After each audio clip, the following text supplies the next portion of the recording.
해를 향하여 가고 있느냐, 해를 등지고 가고 있느냐, 그 차이가 엄청납니다. 해를 등지고 있으면 해가 보이지 않죠. 햇빛이 우리에게 내리쬐는 그 따뜻한 햇볕을 온전히 누리지 못하죠. 그리고 무엇이 보입니까? 오히려 그림자가 보입니다.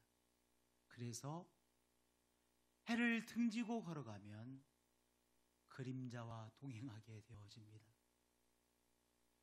반대로 해를 향하면 해가 보이죠. 해를 피할 수가 없어요. 해가 보이고요. 따뜻한 햇볕을 온전히 받게 되어지고요. 그리고 해와 동행하는 발걸음이 되어집니다. 해를 등지고 걸어가느냐, 해를 향하여 걸어가느냐에 따라서 그렇게 우리의 발걸음이 극명하게 달라집니다. 마찬가지로 우리가 감사하느냐, 감사하지 않느냐에 따라서 우리의 삶이 극명하게, 극적으로, 요새 말로 말하면 레디컬하게 달라집니다. 극단적으로 달라집니다. 무엇에 따라서요? 감사하느냐, 감사하지 않느냐에 따라서 말입니다. 우리가 감사하며 사느냐, 감사하지 않느냐, 무엇에 달려 있습니까? 내 삶에 누리고 있는 은총이 보이지 않으면 감사할 수 없는 거예요. 결국은 내 삶에 내가 누리고 있는 많은 은총들을 내가 깨닫느냐, 은총의 손길들을 보느냐 못 보느냐에 달려 있습니다. 은총의 손길이 안 보이니까 뭐 하는 거예요? 감사하지 않는 것이죠. 감사하지 않으면 어떻게 됩니까? 그러면 삶이 강팍해집니다. 디모데후서 3장 2절에 강팍한 삶의 모습을 하나하나 열거해 놓고 있죠. 자랑하며 교만하며 일맥상통하는 거예요. 자기의 힘으로 살아가는 것처럼 생각하는 것이 교만 아니겠습니까? 자기가 이렇게 이루었더라고, 내가 이렇게 잘나서 이루고 이렇게 잘 살아가고 있다라고 자랑하는 거 아니겠습니까? 다 그게 그거입니다. 비방하며 부모를 거역하며 감사하지 아니하며 진정한 의미의 거룩하지 아니한 삶을 살게 되는 것이죠. 강팍한 삶의 모습들이에요. 강팍함의 뿌리는 무엇입니까? 은혜를 보지 않는 것, 은혜를 깨닫지 못하는 것, 은혜가 안 보이는 삶입니다.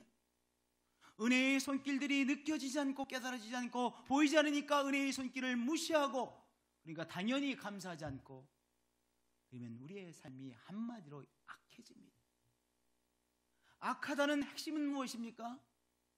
내가 정말로 나의 삶에 있기까지 많은 은혜의 손길들이 있다는 것을 무시해버리면, 감사하지 않고 감사하지 않으면 우리의 삶은 악해집니다. 좋게 말하면, 부드러운 표현으로 말하면 강팍해지는 것이죠. 악한 삶이 되어지는 것입니다. 바로 악순환 속에 빠져들어가죠. 이 악순환의 시작은 무엇입니까?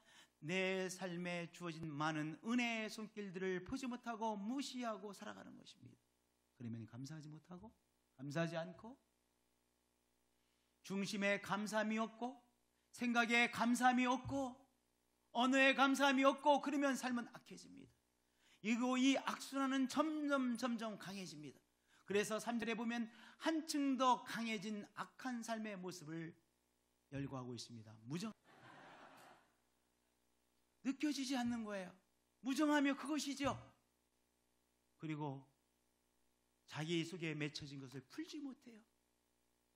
우리가 살다 보면 정말 섭섭한 때, 또 썽이 날 때, 다른 사람에게 썽이 날 때 많잖아요. 그걸 풀지 못해요. 풀지 못해서 어떻게든지 안 갚음하려고 하고, 그래서 관계가 꼬여지고 하는 것, 원통함을 풀지 못하며 모함하며 절제하지 못하며 싸나우며, 바로 이 악순환 속에 들어가는 것이죠. 악한 삶이 되는 것이죠. 강팍한 삶이 되는 것이죠. 거기서 끝나지 않아요. 그러면 어떻게 돼요? 더 내가 누리고 있는 은총의 손길이 안 보여. 무시해. 그럼 더 감사하지 않아. 그러면 또 삶은 더 악해져요. 그래서 배신하며 조급하며 자만하며 쾌락을 사랑하기를 하나님 사랑하는 것보다 더하며 계속 삶의 악순환 속에 빠져들게 되어지는 것이죠. 혹시 우리가 이 삶의 악순환 속에 빠져 있지는 않습니까? 나의 삶에 은총의 손길들은 보이지 않고 오히려 그래서 감사하지 못하고 감사하지 않고 그리고 오히려 강팍함이 우리의 삶에 나타나고 있습니까? 오늘 이 삶의 악순환을 깨트리시는 귀한 은총의 시간이 되어지실 축복드립니다. 내가 받고 있는 이 모양 저 모양의 은혜를 무시하고 감사하지 않고 강팍하게 살아가는 삶의 악순환을 끊어야 됩니다. 우리가 서 있는 자리에서 이 악순환을 끌어버리면 삶의 근본이 바뀝니다. 해를 등지고 가던 삶이 딱 돌아서는 순간 해를 향하여 걸어가듯이 우리가 이 악순환을 끌어버리면 이제 선순환 속에 들어가는 것이죠. 은혜를 깨닫고요, 은혜가 은혜로 보이고요, 정말 내가 많은 사람들의 이 모양 저 모양의 은혜를 누리고 있구나, 오늘 이 은혜의 손길 안에서 살아가는 나의 인생이구나, 은혜가 은혜로 보이고 깨닫게 되어지고요. 그래서 감사하고요, 하나님 앞에 감사하고요, 하나님께서 허락하신 사람들에게 정말 감사함을 표현하게 되어지고요, 내 마음속에 감사함이 있고요. 그러면 삶은 선한 삶이 되어지는 것입니다. 감사하는 사람이 악한 삶을 절대로 못 살죠. 선순환입니다. 신앙생활이라고 하는 것은 이 선순환 속에 들어가는 것입니다. 신앙생활이라고 하는 것은 이제 정말 나의 삶은 많은 은혜 속에 오늘의 나의 삶의 누림이 있는 거구나, 나의 삶에 허락하신 많은 은혜의 손길들을 보게 되고 그래서 감사하게 되고요. 그래서 선한 삶, 착한 삶을 살게 되고요, 선한 삶을 살다 보니까 더 은혜의 손길이 은혜의 손길로 와닿고요, 더 감사하게 되고요, 그래 더 선한 삶을 살게 되고요. 이 선순환 속에 들어가는 것, 그것이 신앙생활입니다. 그러면 이 선순환, 은혜를 깨닫고 은혜가 은혜로 보이고 감사하고 그리고 선한 삶을 사는 이 선순환, 어떻게 하면 이 선순환을 우리가 악순환에 빠지지 않고 선순환 속에 우리가 더 잘 살 수 있을까요? 첫 번째로 감사함으로 예배를 드리는 것입니다. 우리 사람은요, 낮아지지도 모르는 사이에 오해에 빠지곤 합니다. 오해의 근본은 무엇입니까? 내가 내 힘으로 살아가고 있다는 것이야말로 최고의 오해입니다. 내가 내 능력으로, 내 열심으로, 내 실력으로 내가 이 삶을 살아가고 있다라고 생각하는 것, 그것이 오해의 본질입니다. 그런데 이 오해 속에 자꾸 빠지고 나는 것이 우리의 삶입니다. 우리가 일주일을 살다 보면 이 오해에 빠집니다. 그런데 주의 날 예배를 통해서 하나님 앞에 서는 것이죠. 우리도 모르는 사이에 자꾸 오해 속에 빠져 오해의 사람이 되어야지. 내가 내 힘과 내 능력으로 내 열심으로 살아가고 있다는 오해 속에 자꾸 나도 모르게 오해 속에 빠집니다. 오해 속에 빠져 악순환 속에, 이 사이클 속에 빠져들죠. 그런데 예배를 통해서 하나님 앞에 서는 것입니다.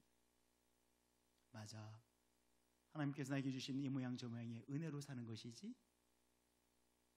예배는 하나님 앞에 서서 하나님 앞에서 그 은혜를 깨닫는 것이죠. 하나님 앞에 서서 하나님께서 주시는 은혜의 손길을 깨닫고 하나님 앞에 감사함을 회복하는 것, 하나님 앞에서 우리의 심령의 감사함을 회복하고 그래서 선한 삶을 살아가게 되어지는 것, 그것이 예배, 핵심입니다. 하나님께서 우리에게 주신 생명에 감사하고, 우리가 때때로, 우리가 생명에 우리 자신이 숨쉬고 살아가고 있다는 사실 자체에 감사하지 못할 때가 많잖아요. 오히려 우리가 이렇게 짜증낼 때가 이렇게 힘들지. 오히려 짜증내며 살기 쉬운 우리의 인생입니다. 그런데 예배를 통해서 나가 숨쉬고 내가 살아가고 있다는 이 순간이 하나님의 은총이요, 하나님께서 나에게 주신 생명의 선물임을 인정하는 것이죠. 하나님, 이 삶을 누리는 은총 주셔서 감사합니다. 생명 주심을 감사하고 오늘 내가 살아있음을 감사하는 거예요. 또한 구원하여 영생의 선물을 주셨음을 감사하는 것이죠. 나에게 영생을 주시기 위하여 예수 그리스도를 기꺼이 나를 위하여 내어준 바 되신 하나님의 사랑 앞에 감사하는 것이죠. 사랑의 은혜 앞에. 또한 나의 삶에서 기가 막힐 웅덩이에 빠져있는 인생을 구원해주신 사건들에 감사하는 것이죠. 이스라엘 사람들이 누구나 이스라엘 자손이라고 하면 늘 고백하는 고백이 있습니다. 수백 년이 지난 다음에도 수천 년이 지난 다음에도 늘 고백하는 고백이 있습니다. 그것은 출애굽의 사건입니다. 하나님, 우리들은 본래 저 애굽에서 노예살이 하며 살다가 없어졌을 우리들입니다. 그런데 하나님께서 역사하시사 그 이집트의 노예살이에서 출애굽시켜 주셨습니다. 출애굽시켜 주심으로 오늘 나의 삶, 우리들의 삶이 있을 수 있습니다 라고 그들은 고백하죠. 예배의 절기마다, 중요한 예배마다 이 출애굽의 사건을 통하여 하나님 앞에 감사했던 것입니다. 은혜 앞에 서서 그 은혜의 손길, 하나님께서 행하신 은혜의 손길을 높이고 경배하는 것이죠. 예배의 본질은 무엇입니까? 우리 삶에 허락하신 하나님의 은총을 이 시간 다시 새롭게 바라보고 그 은총의 손길 앞에 감사하고, 감사함으로 우리의 마음속의 선함을 회복하는 것입니다. 악순환을 밀어내고 하나님의 은총 앞에서 선순환을 다시 회복하게 되는 것이죠. 할렐루야. 예배의 본질을 시편 100편 4절은 이렇게 노래하고 있습니다. 감사함으로 그의 문에 들어가며 찬송함으로 그의 궁정에 들어가서, 궁정은 어디입니까? 하나님이 계신 곳을 말합니다. 하나님의 임재하심이 있는 곳을 말합니다. 하나님의 국률과 자비가 주장하고 계시는 그 영광의 장을 말하는 것입니다. 그런데 하나님이 계신 그 궁정 안에 무엇으로 들어갑니까? 무엇으로 들어가요? 감사함으로 들어가는 거예요. 우리 삶에 베풀어 주신 하나님의 은총을 감사하는 순간 우리는 어디에 있는 것입니까? 삭막한 사막에 있는 것이 아니라 하나님의 임재하심이 있는 궁정 안에 있는 것입니다. 하나님 앞에 있는 것입니다. 예배라는 것은 하나님 앞에 서서 우리 삶에 베푸신 하나님의 은총을 감사 찬송함으로 하나님의 임재하심을 누리는 시간인 것이죠.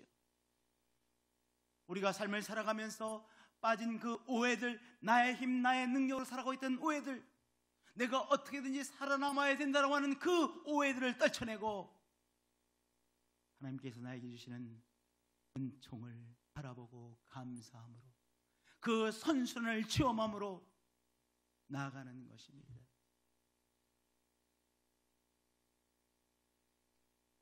우리 찬송이요, 찬송에 있어서 반드시 있어야 될 중요한 것이 있습니다. 무엇입니까? 감사합니다. 우리의 찬송은 우리 분위기를 띄우기 위해서 찬송하는 것이 절대로 아니죠. 찬송에는 반드시 무엇이 있어야 됩니까? 하나님에 대한 감사가 있어야 찬송입니다. 감사의 찬송인 거예요. 저를 따라서 고백해 주길 바랍니다. 감사의 찬송입니다. 찬송에는 하나님에 대한 감사가 있는 것입니다. 감사의 찬송입니다. 감사의 찬송이 최고의 찬송입니다. 저를 따라서 고백해 주길 바랍니다. 감사의 찬송이 최고의 찬송입니다. 예, 감사의 찬송이 최고의 찬송이에요. 하나님께서 감사의 찬송을 받으시는 것이죠. 예배는 감사의 찬송을 하나님 앞에 올려드리는 것입니다. 내가 아등바등 살아가는 삶이라고 오해했던 오해됐던 우리의 삶이 다시 하나님 앞에 서서 하나님께 나에게 베푸신 은총을 감사함으로 찬송하며 선순환 속에 들어가는 것이죠. 오해의 악순환을 밀어내고 바로 하나님의 은혜를 은혜로 인정하고 고백하고 감사하고, 그래서 하나님께서 나에게 주시는 선한 삶을 다시 회복하는 이 선순환 속에 들어가는 것입니다. 우리 예배마다 감사의 찬송이 있는 우리 성도님들 되어주시길 축복드립니다. 하나님께서 우리에게 주신 귀한 은총 하나하나를 돌아보며 그 감사함으로 하나님 앞에 나가시는 성도님들 되어주시길 축복드립니다. 할렐루야.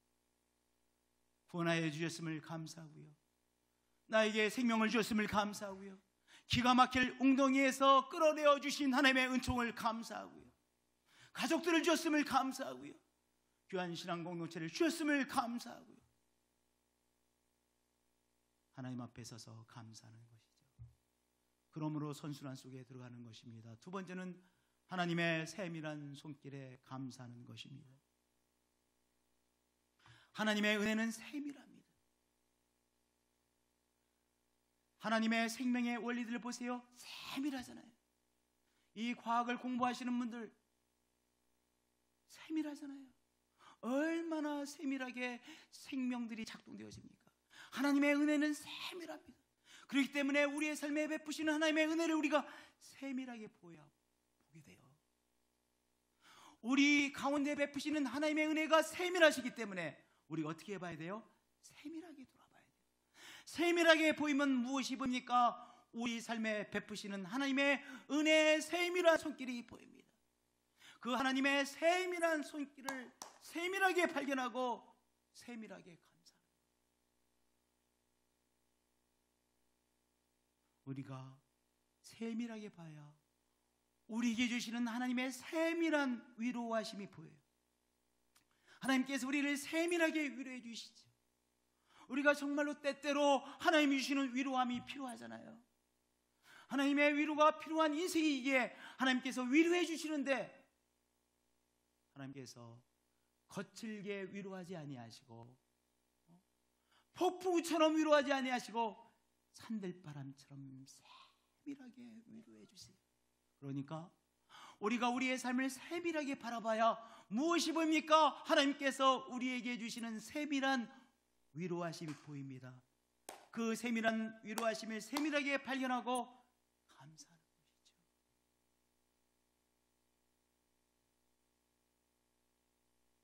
하나님께서 우리에게 공급해 주시는 공급하심도 세밀해요. 세밀하게 공급해 주세요. 도저히 고비를 못 넘기겠구나 생각했는데 하나님께서 또 그 고비를 넘기게 해주세요. 그 공급하심이 언제 보여요? 세밀하게 하나님의 공급하심을 보려고 할 때, 손길을 보려고 할 때 세밀한 공급하심이 보입니다. 세밀하게 하나님의 세밀한 공급하심을 보고 그리고 하나님 앞에 감사하는 것이죠. 거칠게 보는 사람은요, 못 보여요? 안 보여요? 무엇이 안 보여요? 우리를 향한 하나님의 세밀한 공급하심의 손길이 안 보여요.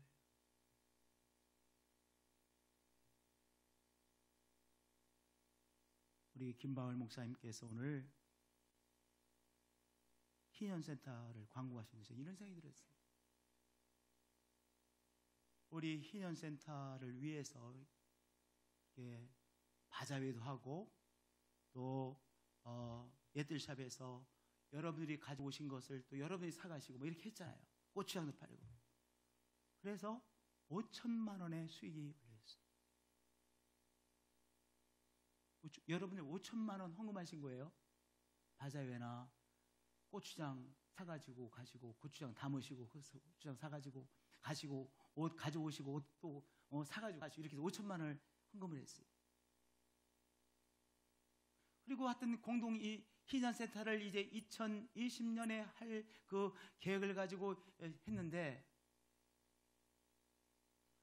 헌금이 하여튼 이 바자회나 이걸 통해 5천만 원이 들어오고, 그 다음에 1층에 지하에 스시오라는 가게가 들어오고 1층에 전세들 집이 들어오시고 2층에도 전세가 이렇게 들어오고 그래서 딱 맞았어요. 여러분들 생각해 보세요. 하나님의 세밀한 공급하심이죠. 어떻게 그렇게 딱 맞았나 모르겠어요. 김덕준 형님 신기하지 않아요? 플러스 마이너스가 딱 맞았어요. 신기해요 정말. 그 세밀한 공급하심이잖아요. 우리 어르신들 정말 수고하시는 어르신들, 정말 어르신들을 위해서 이 공간을 만들어 보려고 우리가 기도하고 애썼는데 하여튼 건물이 참 아름다운 건물이 집이 이렇게 구입하게 되어지고 필요한 것이 적어도 지금 플러스 마이너스 제로야. 하여튼 지금 쫙 맞아떨어졌어. 앞으로 하여튼 계속 이렇게 나가면 돼. 세밀한 공급하심이잖아요. 세밀한 공급하심을 세밀하게 봐야 우리가 하나님 앞에 감사드릴 수 있는 거예요. 하나님이 하셨습니다.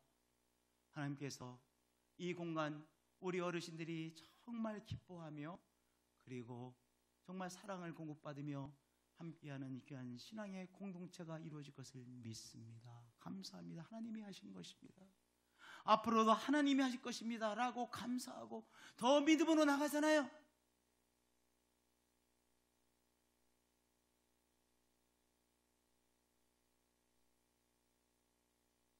영어의 표현에 in spite of라는 의미가 있습니다. in spite of 뭐뭐에도 불구하고라는 의미입니다. 뭐뭐에도 불구하고, 어려울 때 어려움에도 불구하고, 어려운 상황임에도 불구하고 하나님의 세밀한 은총이 있습니다.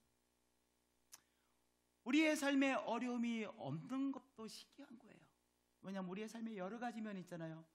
건강이라고 하는 면, 건강도요 우리의 몸에 어떻게 한 군데도 안 아플 수가 있어요. 목사님 저는요 한 군데도 안 아픕니다. 이분들은 정말 대단한 기적을 이미 기적 중에 기적을 체험하고 있는 거. 우리의 몸의 기관이 얼마나 복잡하고 얼마나 많은 기관들이 있는데 아픈 데가 하나도 없어. 정말 대단하신 분들이에요. 그리고 우리의 삶에 여러 가지 면이 있잖아요. 자녀들과의 관계이면, 부모님과의 관계이면, 우리의 또한 직장의 생활, 경제적인 활동, 여러 가지 면이 있잖아요. 그런데 그 모든 면에 있어서 큰 걱정거리가 없습니다. 정말 대단한 기적을 체험하고 있는 분들이죠. 그분들은 별로 기적이 필요로 하지 않을 거예요. 지금 별로 걱정거리가 없어. 잘 진행되고 있어. 그런데 무슨 또 다른 기적을 체험하요. 뭐 로또 당선될 필요 없잖아요. 그렇잖아요. 근데 어떤 분이 기적이 필요해요? 오늘 우리의 삶에 어려움이 있는 사람이 하나님의 구체적인 기적이 필요해요. 그렇잖아요. 오늘 우리의 삶에 어려움이 있어요. 그것이 육체적인 질병이든 또한 자녀의 문제든 경제적인 어려움이든 직장에서의 어려움이든 하여튼 우리의 삶에 깊은 문제가 어떤 문제가 있습니다. 그러면 그 문제로 인해서 우리의 삶이 무거움을 느껴요. 힘들어요. 그런데 그때야말로 하나님의 세밀한 은혜의 손길을 바라보셔야 할 때입니다. 왜냐? 하나님의 은혜의 손길을 그 어려운 사정에서도 발견하고 하나님 앞에 감사할 때 하나님의 기적을 체험하게 되어지기 때문입니다. 사도 바울과 실라가 하나님께서 환상을 보여주시고 그 환상에 따라서 이제 소아시아 지금의 터키를 떠나 빌립보로 가는 유럽의 첫 도시에 들어갔습니다. 드디어 유럽에 간 거예요. 유럽에 들어갔습니다. 그래서 이제 기도처를 발견하고 늘 기도하러 다니는데 기도하러 가는 그 길목에 여자아이, 종인 여자아이가 신이 들려가지고 신접해서 점을 쳐주는 거예요. 막 사람들이 쭉 줄 서 있어요. 그러면 그 신통력이 있어가지고 그 여자아이가 점을 쳐주면 다 맞아. 그럼 사람들이 복비를 내. 복비라고 해야 되나? 하여튼 돈을 내, 줘. 그 돈은 누가 갖냐면 주인이 가죠. 그러니까 제주는 곰이 피우고 뭐라고 말하죠? 제주는 곰이 피우고 엉뚱한 사람이 그 혜택을 다 보는 거예요. 근데 그 여자애를 보니까 너무 불쌍해. 평생 남의 점이나 쳐주면서 저렇게 늙겠구나 생각하니까 너무 불쌍해. 근데 그 아이를 위해서 기도해주면 뭔가 꼬이는 현상이 일어날 것 같아. 그래서 기도해 주려고 하다가 멈추고, 기도해 주다 그만해야지. 근데 또 기도해 주고 싶은 마음이 일어나. 저 인생 새로 가야 되는데 생각이 들어나. 그러다 어느 날 그 아이를 위해서 기도해 줬어요.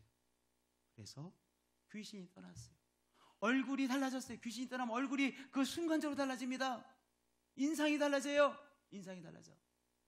근데 문제는 더 이상 신통력이 없어진 거예요. 귀신이 떠났으니까 신통력이 없어지죠. 응? 그러니까 이 사실을 한 주인이 노발대발하고 막 뚜껑이 열렸어요. 이 성이 났어요. 어쩔 줄 몰라 하는 거예요. 그리고 바울과 실라를 붙잡고 종들을 동원해서 붙잡고서 이 아고라 저작거리 다니면서 개 망신을 줬어요. 제일제 끌려다니면서 막 뺨 맞고 치욕당하고 찢기고 막 그랬어요. 그거 끝난 것이 아니에요. 지방재판관에 가가지고 지방재판소 배마라고 그러죠. 그리고로 배마라고 하는데 지방재판소 이 배마에 가서 지방재판관에게 고발을 했습니다. 고발했습니다. 이놈이 아주 흉악한 놈입니다. 우리 사회를 소유케 하는 아주 나쁜 놈입니다. 우리 사회에 큰 일을 저지를 놈입니다. 그리고 가지고 거짓말로 고발을 했습니다. 옛날에는 고발당하면 두드러 패고 시작하잖아요. 취조를 해야 되는데 두드러 패고부터 하는 거예요. 가지고 바울과 실라가 엄청나게 맞았어요. 그래서도 하루 종일 이 저작거리를 끌려다니면서 개망신을 당하고 얻어맞고 찢김을 당하고 그랬는데요. 그 지방재판관한테 거기 가가지고 엄청나게 맞았어요. 얼마나 힘들었을까요? 여러분들, 망신을 당하면 너무 힘들죠. 우리가 조금만 뭔가 내 프라이드가 자존심이 상하는 일을 당해도 정말 힘들잖아요. 그런데 이 아고라 저작거리에서 하루 종일 개망신을 당했으니 바울과 실라가 얼마나 힘들었겠어요. 거기다가 얼마나 많이 맞았는지 안 아픈 데가 없어요. 옥신옥신 너무나도 아파요. 그리고 깊은 감옥에 갇혔으니 내일이 보이지 않잖아요. 그런데요, 한밤중은 어떤 시간입니까? 힘든 시간을 말합니다. 힘든 시간을 말하죠. 한밤중에라고 했어요. 그런데 한밤중에 그 힘든 시간, 정말 원하지 않는 시간, 어려운 시간, 소망의 빛이 안 보이는 그 시간입니다. 한밤중에 바울과 실라가 뭐 했습니까? 기도하고 하나님을 찬송했어요. 감사의 기도, 감사의 찬송을 했습니다. 바울과 실라가 이렇게 기도했습니다. 하나님, 그렇게 많이 맞았는데도 뼈가 부러지지 않아서 감사합니다. 아니, 뼈가 부러지면 큰일 나잖아요. 뼈가 부러지면 그 고통, 치료도 못 받을 텐데 그 고통 어떻게 감당하겠어요? 근데 그렇게 많이 맞았는데 뼈가 안 부러졌어. 허리도 안 다쳤어.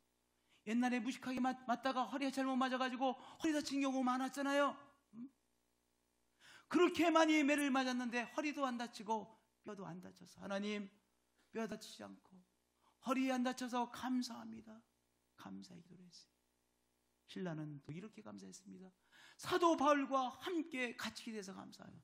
혼자 갇혔으면 너무 힘들 텐데 우리 사도 바울 선생님과 함께 이 감옥의 시간을 있게 해주셔서 감사합니다.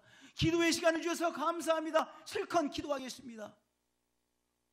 그렇게 신라가 감사의 기도를 했고요. 바울이 그렇게 하나님 앞에 감사의 기도를 했습니다. 어려운 시간, 창피한 시간, 자존심이 깎이는 시간, 원망이 나올 수 있는 시간에 원망하지 않고 낙담하지 않고 바울과 실라가 오히려 세밀하게 역사하시는 하나님의 은혜를 세밀하게 바라보고 하나님 앞에 감사했어요. 하나님께서 감사하니까 여기 말씀하니까 하나님을 찬송함에 죄수들이 들었다고 했습니다. 죄수들이 들었다는 것은 무엇입니까? 그 모든 감옥 안을 무엇이 압도했다는 거예요? 하나님을 찬양하는 찬양의 소리가 압도했다는 거예요. 우리가 한숨을 쉬면 한숨의 소리가 우리 주위를 압도해요.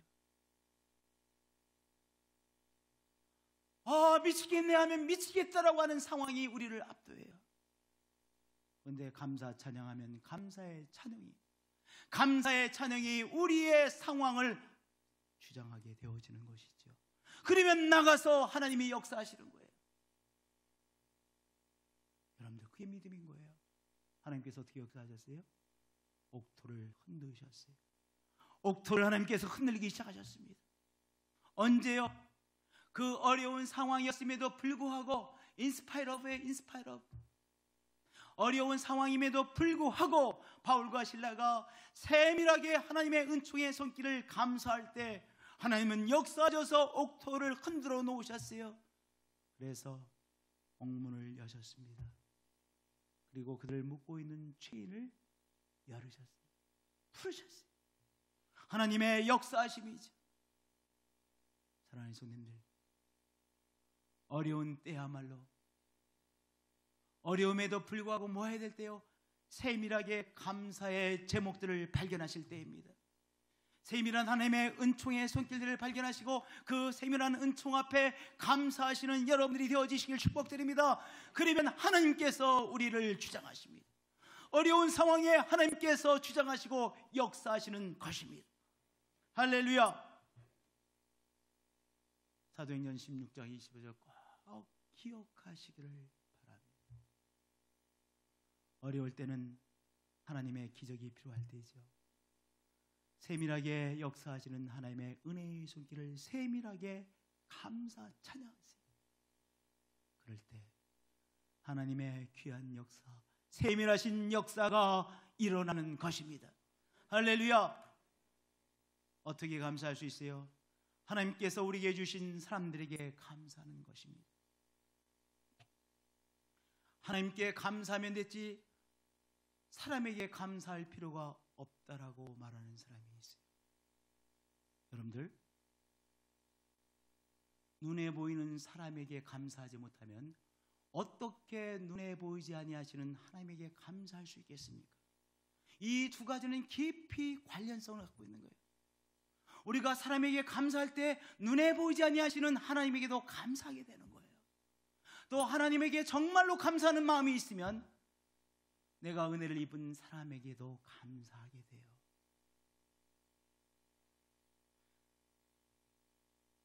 하나님에게 감사해야지 인간에게 감사하는 것이 아니야 라고 말하는 것이 굉장히 신앙이 좋은 것처럼 보이지만 정말은 가짜의 신앙입니다. 여러분들, 예수님께서 십계명을 인용하셨어요. 내 부모를 공경하라. 십계명이 10가지의 계명이죠. 하나, 둘, 셋, 넷, 첫째, 둘째, 셋째, 넷째는 인간이 하나님에게 반드시 지켜야 될 4가지의 계명입니다. 그리고 다섯 번째부터 10번째까지 6개가 인간 사이에 반드시 지켜야 될 계명입니다. 그런데 인간 사이에서 지켜야 될 첫 번째 계명이 무엇입니까? 내 부모를 공경하라고 하는 것입니다. 가장 중요한 인간 사이에서 지켜야 될 하나님의 가르침이 무엇입니까? 내 부모를 공경하라는 것입니다. 왜 그러냐? 오늘의 우리의 삶이까지 가장 은혜를 입은 사람이 누구입니까? 우리의 부모님이에요. 부모님의 고통을 통해서, 어머니의 고통을 통해서 우리의 생명이 자라났고 산고를 통해서 이 땅에 태어났죠. 그리고 그 핏덩어리가 생명을 유지하기 위해서 엄청난 희생이 따랐죠. 그러니까 일반적으로 우리가 가장 큰 은혜를 입은 사람이 누굽니까? 사람으로서는 부모님이잖아요. 그렇죠? 그러니까 내 부모를 공경하라, 이 말씀은요, 너가 너의 생명이기까지 은혜를 입은 그 은혜를 귀하게 여기고 감사하라, 리스펙트하라. 얼마나 이것이 중요한지, 내 부모를 공경하라 하고 또 아버지나 어머니를 모욕하는 자는 죽임을 당하리라 하셨어요. 무서운 말씀입니다. 너 부모를 모욕해서 죽여, 이것이 아니죠. 이 말의 핵심은 무엇입니까? 이 말씀을 통하여 주시는 핵심은 무엇입니까? 너가 받은 은혜를 귀하게 여기고 그를 정말로 마음으로부터 그 은혜를 감사하고 감사를 표현하는 삶을 살아야겠다. 그렇지 않으면 하나님의 사람이 아니다, 영적으로 죽은 삶이다, 이 말씀을 말씀하는 것이죠.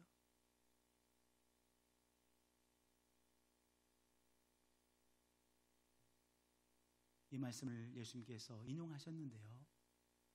그러면서 우리가 너무나도 잘 아는 고르반 이야기를 하셨습니다. 고르반은 무엇이냐? 내가 하나님 앞에 다 드려서 부모님에겐 드릴 것이 없습니다 라고 자기 합리화를 할 때 잘못된 신앙의 사람들이 뭐라고 했어요? 고르반 이렇게 말했어요. 고르반, 하나님 앞에 다 드려서 내가 우리 부모님에게 더 드릴 것이 남아있지 않습니다. 나 고르반 했습니다. 괜찮죠? 이 가증함을 예수님께서 지적하시는 거예요. 여러분들, 때로 예수님께서 독서를 내품으셨습니다. 이 말씀하실 때도 예수님께서 신앙이라는 미명 아래 고르반하고 이제 하나님 앞에 다 드려서 부모님에게 드릴 것이 없다고 그래? 예수님께서 아주 심하게 꾸지람을 하셨습니다. 독서를 내붙였습니다. 이 가짜들아, 가짜의 경건들아, 이 가짜들아.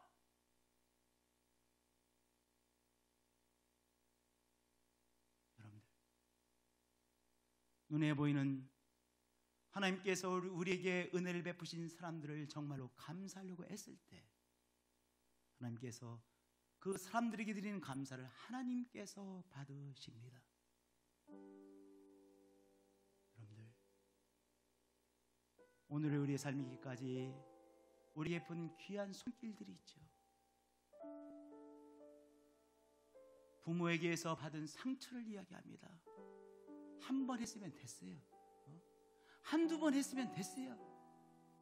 받은 은혜는 어떻고요? 그 아버지도 그 어머니도 그 당시에는 너무 힘들어서 그랬어. 한두 번 상처 이야기했으면 됐어. 그때는 그때의 상황이 있었던 거야. 그러면 아버지를 이해하려고 노력해야지.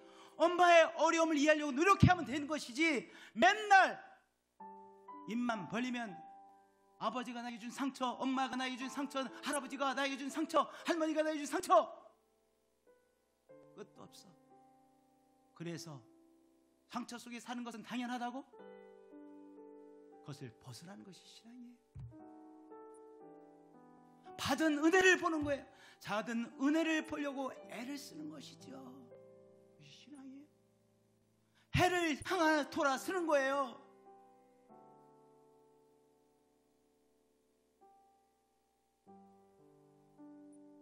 여러분들, 내 부모를 공경하라, 이 말씀은요, 우리에게 은혜를 베푼 손길들에게 감사하라. 그리하면 내 하나님 여호와가 내게 준 땅에서 내 생명이리라. 은총을 더 깊이 체험하고 하나님의 은혜를 더 체험하는, 정말 이 땅에서 온전함을 누리는 삶이 되어진다는 것이죠. 오늘의 문화가 감사함과는 너무나도 거리가 동떨어지는 곳을 향해 가고 있습니다. 그러나 오늘 신앙의 사람 우리들은 누구입니까? 은혜의 손길들을 돌아보고 그 손길 앞에 진정으로 감사하고, 그래서 선한 삶을 살아가는 이 선순환을 늘 체험하는 우리들인 것이죠. 우리는 이 세상 사람들과 다른 삶을 살아가고 있는 우리들입니다. 우리는 신앙의 사람입니다. 우리에게 베풀어 주신 은혜를 은혜로 바라보고 그 은혜 앞에, 하나님 앞에 감사하고 하나님께 주신 귀한 사람들에게 감사하고, 그래서 선한 삶을 살아가고 이 선순환을 늘 반복해서 체험하는 우리는 신앙의 사람인 것이죠. 성도님들 사랑합니다. 여러분들이 계시기에 저의 목회도 있는 것이죠. 오늘도 함께 사주복음을 위해서 이렇게 함께 쓰임받는 여러분 한 분 너무나도 소중한 하나님의 사람입니다. 우리 원로장님들 너무나도 소중한 하나님의 사람입니다. 우리 원로 권사님들 너무나도 소중한 하나님의 사람입니다.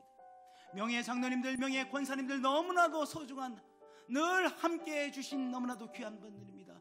장로님들, 우리 또한 시무장로님들, 시무권사님들 너무나도 소중한 동지들이십니다. 우리 집사님들 너무나도 훌륭한 믿음의 동지들입니다. 여러분들이 계시기에 이 교회가 오늘도 주의 역사를 감당해내고 있는 것입니다.